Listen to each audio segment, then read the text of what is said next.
10 famous creepiest 20th century mysteries we may never solved. Number 10. Was the shotgun man real? Early 20th century Chicago was a dangerous place for Italian immigrants living in Little Sicily. Black hand extortion was a popular racket practiced by many criminals with no connections to each other. They knew that most people were scared enough to pay. Otherwise, these people would be visited by the shotgun man, an enforcer targeting people who refused the black hand. The shotgun man was Little Sicily's boogeyman, said to prowl the intersection of Oak Street and Milton Avenue that was known as Death Corner. He would wait at the bottom of a staircase, shotgun at the ready.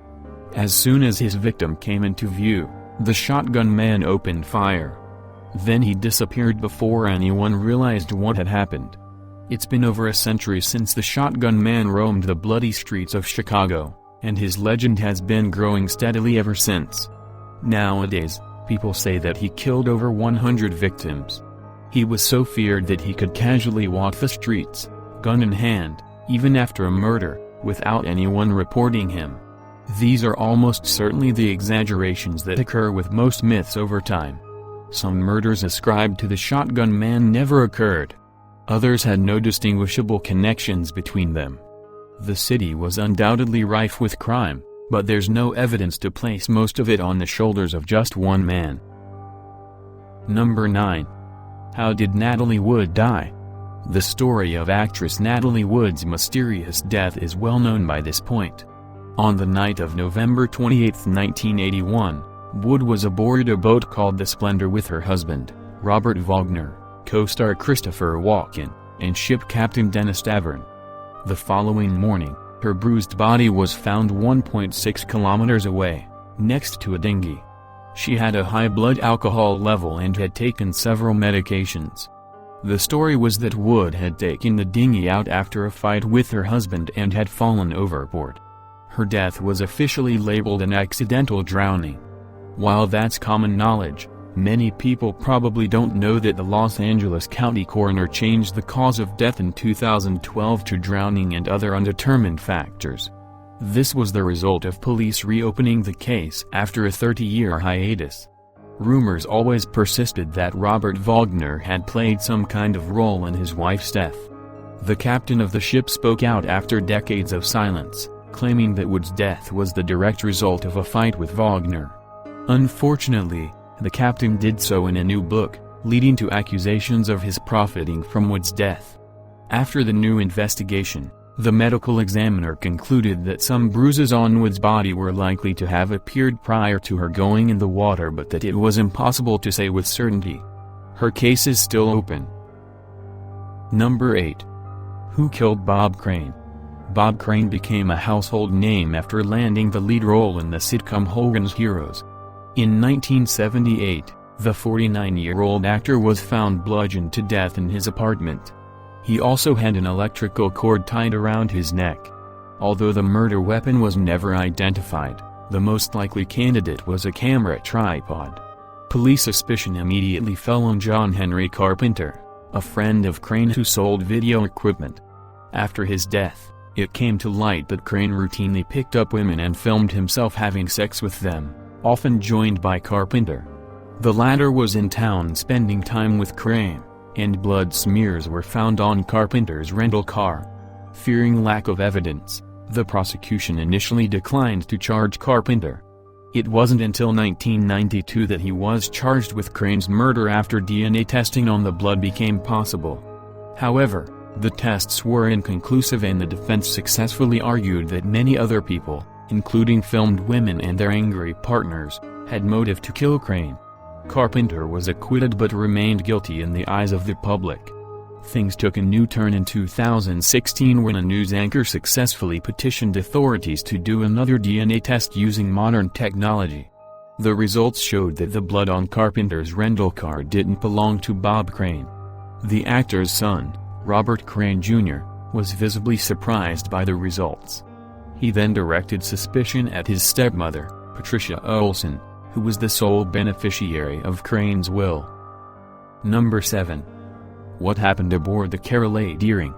It's been almost 100 years since the five-masted schooner Carroll Deering ran aground on Diamond Shoals off Cape Hatteras. Commonly referred to as the graveyard of the Atlantic, Cape Hatteras had seen its fair share of ships sink to Davy Jones's locker. The Deering, however, was completely intact, except that its crew had disappeared. The schooner was spotted on January 31, 1921. However, bad weather made the ship unreachable for 4 days. When authorities finally were able to inspect it, they found that all crew members had vanished, along with their personal belongings, ship's log, navigation equipment, and 2 lifeboats. The place where the schooner ran aground became its final resting place. Due to the Deering being a hazard to other ships, it was scuttled and dynamited. Multiple investigations were launched to determine the fate of the crew. Some believed that it was a simple case of mutiny. Others thought that the ship had been overtaken by rum smugglers coming from the Bahamas. Some thought that the crew had abandoned ship to escape a hurricane. A theory regarding Bolsheviks targeting U.S. ships was popular with anti-communist groups of the time. As the crew was lost somewhat near the Bermuda Triangle, some people offered supernatural explanations. The investigation was closed in 1922 without an official conclusion. Despite exhaustive searching, the crew of the Carroll Deering was never seen again. Number 6. What happened to the Lady of the Swamp? Margaret Clement's father started out as a cattle farmer in Scotland but later made successful mining investments in Australia. By the time he died in 1890, he left his widow and 5 children a fortune. Margaret spent the first half of her life in luxury. 2 of her sisters married and went their own way. In 1907, Margaret, her sister Jeanie, and their brother Peter bought Tullery Mansion in Gippsland. It was a lavish house but was surrounded by rough terrain, mostly swamp. After Peter married and left in 1912, Margaret and Jeanie found out that they lacked the business acumen and know-how to run a farm. By the 1920s, a series of poor choices left the sisters in financial trouble. They became recluses. It wasn't until 1950 when Jeanie died that the public found out just how far the Clements had fallen. Tullery Mansion was in shambles, it needed repairs, lacked basic amenities, and was surrounded by dense shrubbery. Stories of the strange old lady who spent her time reading mystery novels by a lamp, accompanied only by her dog, Dingo, led to Margaret being nicknamed the Lady of the Swamp. In 1952, the Lady of the Swamp disappeared. Many suspected her neighbors, Stanley and Esme Livingston. Others accused Margaret's nephew, Clement Carnarvon, whom she had disinherited a while before her disappearance. Some believed that the old lady fell prey to the perils of the swamp. It was also speculated that Margaret committed suicide someplace else, trying to leave behind a great mystery like the ones in her beloved novels. Number 5. How did Eugene Izzi die? Eugene Izzi enjoyed a successful career as a writer of hard-boiled detective stories set in his hometown of Chicago. However, the most enduring mystery he left behind was that of his untimely death. Izzi died on December 7, 1996. His body was found dangling outside his 14-story office in downtown Chicago. He was hanging from a rope tied to a steel desk located in his office. At first glance, it seemed like a straightforward suicide case, and that was the official ruling. However, the details made the death seem straight out of a mystery novel. For starters, there was a lack of motive. Friends and family found it hard to believe that Izzi would commit suicide, particularly as he had a new book coming out. More bizarre, however, was the fact that the writer was found wearing a bulletproof vest. In his pockets, police found brass knuckles and mace. There were reports that Izzi also had a .38 caliber revolver in his office. Did Izzi have a reason to fear for his life? Friends claimed that he had infiltrated a paramilitary group in Indiana as research for a new book. He had received at least one threatening voicemail. This was further supported by an article submitted to the Chicago Sun-Times where Izzi attacked militias and hate groups. Number 4. Who was the Zodiac Killer? The Zodiac remains one of the most infamous serial killers in history, primarily because his identity still eludes us. A lot of people became convinced that Arthur Lee Allen was the Zodiac. Others, however, feel that there are several pieces of evidence working against Allen as the killer. He didn't resemble the sketch, his handwriting didn't match that of the letters sent to taunt police, and his DNA didn't match the partial DNA profile obtained from the envelopes. Almost 4 decades old, the case had been labeled inactive for a while before being officially reopened sometime around 2007. Over the last decade, investigators looked into a handful of new suspects. 3 men came forward claiming their fathers were the Zodiac Killer. Among them was retired Detective Steve Hodel, who had previously argued that his father, George Hill Hodel Jr., was responsible for the Black Dahlia murder. 2 other men claimed that they received confessions regarding the Zodiac killings. One of them was a lawyer named Robert Tarbox, who said a sailor walked into his office during the 1970s and confessed to being the Zodiac. Tarbox kept the secret for 30 years due to confidentiality agreements. The other man, Randy Kenny, claimed that his friend Louis Myers confessed to being the Zodiac on his deathbed. One final suspect was offered by retired Highway Patrol Officer Lyndon Lafferty.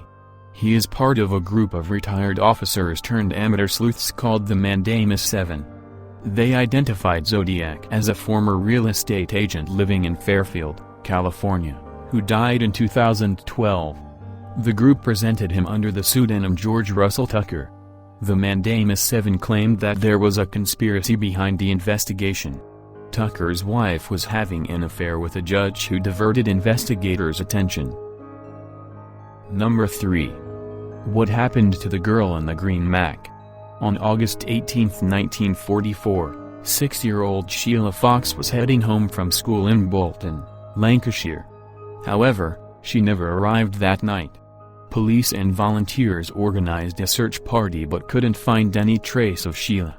According to witnesses, she was last seen in the company of a young man in his mid to late 20s, well-dressed, clean-shaven, and with a slim build. The media nicknamed Sheila the Girl in the Green Mac. Although her disappearance was soon overshadowed by wartime events, this mystery was never forgotten. The search resumed 57 years later. This renewed investigation came courtesy of a tipster who recalled seeing a neighbor digging a hole in his garden the night that Sheila disappeared. A little research revealed that the man living in the house in 1944 was 20-year-old Richard Ryan, who was later convicted of rape and charged with child assault in different cases. Despite the promising lead, police found nothing in Ryan's former garden. Some investigators tried to connect Fox's disappearance with similar cases involving children from around that time, working under the assumption that the cases were the work of the same man. There are no solid leads yet. Number 2. How did Marvin Clark disappear? Marvin Clark was born in 1851 and disappeared in 1926 in Portland. He also has the unfortunate distinction of being the oldest active missing persons case in the United States. Clark vanished during Halloween weekend when he left his home in Tigard, Oregon, to visit his daughter who managed the Hereford Hotel in Portland.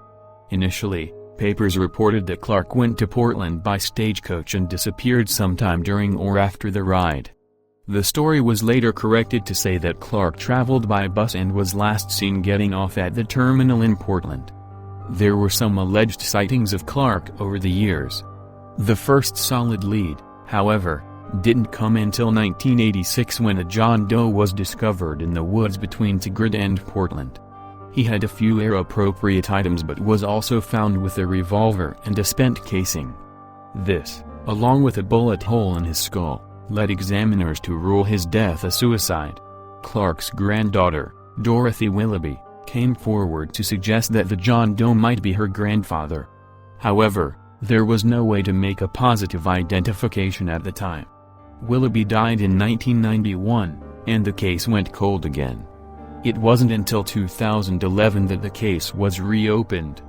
After obtaining a good sample from the skeleton, genealogists have been searching DNA databases, looking for maternal descendants of Clark for a DNA comparison.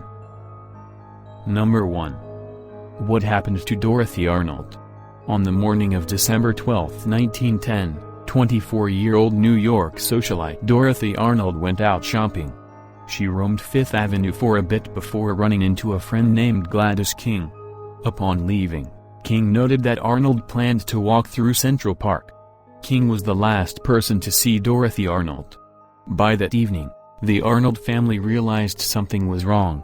They turned for help to their lawyer, John Keith, trying to keep the matter private.